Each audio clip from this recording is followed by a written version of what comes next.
안녕하세요. 소셜미디어 마케팅 전문가 이중대입니다. 지난 방송에서는 한의원에서 운영하는 홈페이지와 새롭게 운영하고자 하는 소셜미디어 채널, 이 연계 방안에 대해서 컨설팅을 해드렸고 그 이후에 달라진 모습을 살펴볼 수가 있었는데요. 오늘은 홍대에 위치한 찰리스 헤어드레서스 런던이라고 하는 헤어 살롱에 와 있습니다. 참고로 찰리 원장님께서는 영국 런던에서 7년간 아트 디렉터로 활동을 하셨고요. 이제 한국에 들어와서 새롭게 비즈니스를 확장하고 계신데 자신의 캐릭터, 전문적인 캐릭터와 그리고 프리미엄급 이미지를 유지하기 위해서 새롭게 소셜미디어 채널들을 마케팅 차원에서 활용하고자 합니다. 그래서 현장에 방문해서 직접 이야기를 듣고 관련된 컨설팅을 해드리고자 합니다. 그럼 같이 가보시도록 하겠습니다. 하루에 한 명을 하더라도 그 손님께 정말 최선의 서비스를 해준다면은 재방 확률이 또 높고 또 서비스 부분에 대해서도 만족할 수 있는 부분이 되기 때문에 이 살롱 자체가 어떻게 경영을 하면서 어떤 마케팅을 통해서 이제 우리 브랜드의 그 전략을 잘 살려서 갈 수 있었으면 하는 방향이고요. 이걸 하고 싶은데 이게 걸리고 이거 하고 싶은데 이런 부분이 걸리기 때문에 이런 소셜의 이런 컨설팅을 해서 뭔가 전문가한테 이런 조언을 받으면서 일을 진행하면 뭔가 좀 낫지 않을까 싶어요.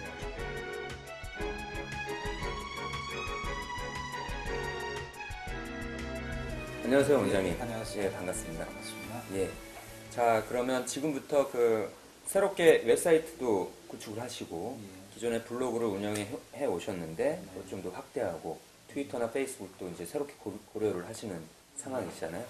그러면 지금부터 제가 이제 해외, 그러니까 시애틀에 소재하고 있는 에머슨 살롱이라고 하는 거기를 한번 제가 방문을 해서 봤습니다. 일단은 홈페이지에 그쪽 헤어살롱이 운영하는 트위터, 페이스북, 그리고 블로그 이게 연계가 되어 있고요. 그리고 디자이너 한 5명, 6명 정도가 블로그를 직접 하고 있고 그것도 트위터도 하고 있고 그런 걸 기반으로 컨텐츠 마케팅을 진행을 하더라고요. 워낙에 오프라인 상에서는 런던에서의 경험과 원장님께서 갖고 계신 이제 캐릭터나 이런 게 유명하신데 이런 거를 활용해야지만이 소셜미디어 마케팅 차원에서 인지도가 확대될 것 같고요. 이제 제가 가장 궁금한 거는 이제 페이스북이나 예. 뭐 트위터나 블로그를 알긴 알아요. 예. 근데 알긴 아는데 이거를 만들어 놓기도 했고, 예. 근데 실질적으로 방법을 모르니까 네.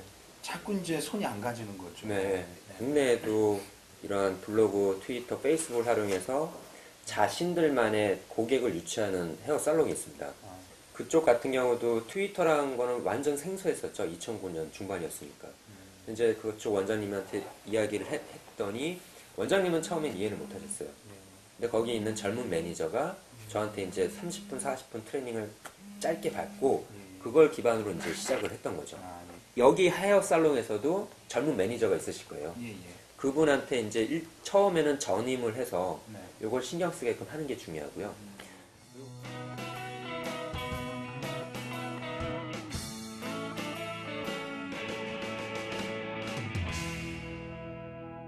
그러면 이제 우리 미용실을 모르는 상황에서 네. 고객들이 뭐 예를 들어서 뭐 어디 미용실, 홍대 미용실 해서 이렇게 보면 쭉 나오잖아요. 예. 즉 그런 부분에 대해서 어떻게 쉽게 노출될 수 있는 방법들은 이쪽하고 이런 거에 또 검색이 포털 사이트들이 네.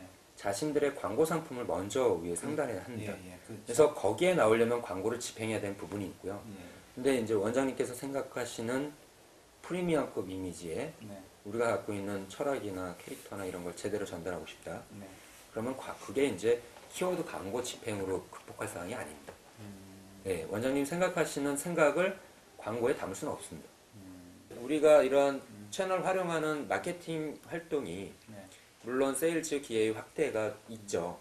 있는데 그게 너무 많이 또 냄새나면 안 되고요. 그렇죠. 예. 그러니까 저도 대충 뭐 하진 않지만 이렇게 보고 이렇게 보면은 뭐 광고의 형식들은 거의 많지는 않더라고요. 네. 이게 너무 그렇게 돼버리면 뭐 너무 광고틱하면은 네. 그냥 지나쳐버리고 그럴 수도 있잖아요. 그 프로모션 메시지가 색깔이 너무 강하면요 사람들이 무시합니다.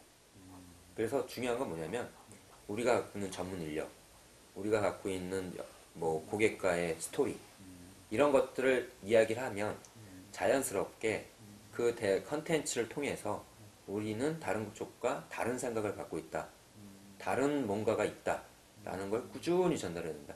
중요한 건 뭐냐면 이게 이제 소셜미디어 마케팅을 한다는 건 컨텐츠 마케팅을 하는 거고, 예, 대화 마케팅을 하는 거기 때문에 지속적으로 해야 된다. 2달, 석 달 하다가 딱 끊기는 거 이런 효과 전혀 없습니다. 근데 제가 이제 헤어 잡지에 이제 한 달에 한 번씩 연재를 하고 있어요. 아, 예, 예. 근데 네. 우리 같은 경우는 솔직히 뭐 글을 쓰더라도 예를 들어서 미용에 대한 이제 약간의 그런 게 안 들어가면 네. 뭐 이렇게 쓰면은 큰 그런 게 없을 것 같아요. 물론 이제 그런 겁니다. 만약에 오늘의 날씨가 저는 이제 헤어 쪽 전문가는 아니니까요. 예. 오늘 날씨가 대단히 춥다. 그러면 헤어 건강을 위해서 아, 무엇을 하는 게 좋다. 그렇구나. 일상생활 속에서 팁 같은 거 있죠. 아, 약간의 연관을 예. 시켜가지고 그렇죠. 뉘앙스를 예. 좀 줄여가면서. 그렇죠. 전문가로서 줄 수 있는 팁 그런 것들을 계속 주면 좋아하죠. 그래서 직접 여기 와서 머리를 안 깎아도 브랜드에 대해서 우호적으로 언급해주는 사람, 매니아층, 실제적인 구매하는 고객이 아니더라도 그런 분들을 많이 만드는 것조차 장래를 위해서는 좋은 거죠. 그래서 너무 많은 부담을 느끼지 마시고요. 처음에 출발할 때 시간 투자, 이 대화법을 알아야 되니까 그 시간 투자와 이렇게 컨텐츠를 공유하는 게 생활화가 돼 있어요. 그래서 우리가 신경 써야 되는 건 뭐냐면 우리의 스토리를 담는 컨텐츠와 그리고 이제 방문하시는 고객들 중에서도 만약에 유명 연예인이 있다. 그런데 그분들이 트위터를 열심히 한다. 그러면 그분들은 헤어 살롱에 대한 인식을 좋게 가져갈 수 있게 도움을 줄 수 있는 영향력 행사자죠. 그래서 원장님께서는 유명 연예인들이랑 많이 친한 걸로 알고 있는데 그분들과 트위터상에서 대화로 오고 가는 것도 일종의 대화 마케팅이 될 수가 있는 거죠. 그렇죠? 이거를 한 1년 전만 했어도 참. 언론에 많이 노출되셨을 겁니다. 네, 소개되고. 네. 지금도 늦지 않았습니다. 알겠습니다. 예. 그러면 제가 정말 열심히 한번 해보겠습니다. 예. 정말 고맙습니다. 예, 예. 도움되셨으면 감사합니다. 예.